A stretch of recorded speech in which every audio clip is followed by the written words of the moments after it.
A key positive factor for our asset class is the starting point for relative valuations in the high-quality investment-grade corporate bond market, especially compared with other asset classes such as private credit and equities. After the recent backup in yields on account of the new CPI monthly release, investors now have the chance to enter the market at yields in the high 5 to low 6% level on investment-grade credit. Now, compare that with private credit funds. Spreads there have been ground lower by the ever-increasing number of entrants into the sector, and now you're only picking up a margin of about 3 to 4% over cash.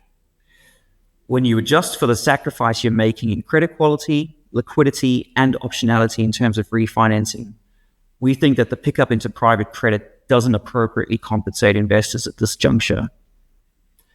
Similarly, equity investors are now staring down the barrel of a forward dividend yield of around 3.3% on the ASX 200. When you adjust for franking, that probably boosted to about 4%.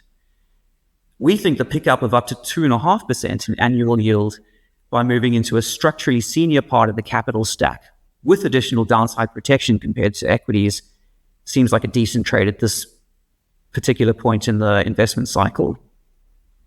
When you throw in the phasing out of the bank hybrid market over the next couple of years, it does feel like the corporate credit market does have a number of structural tailwinds at this point in time. However, no outlook is without risk, and heading into 2026, we see a key risk being the technical supply backdrop, especially when it comes to the Magnificent Seven bond issuance to build out their AI ecosystem.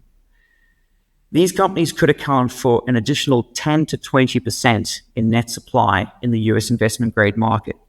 And this has the capacity to widen credit spreads or even impact the overall government bond market yield, given the sheer magnitude of the issuance.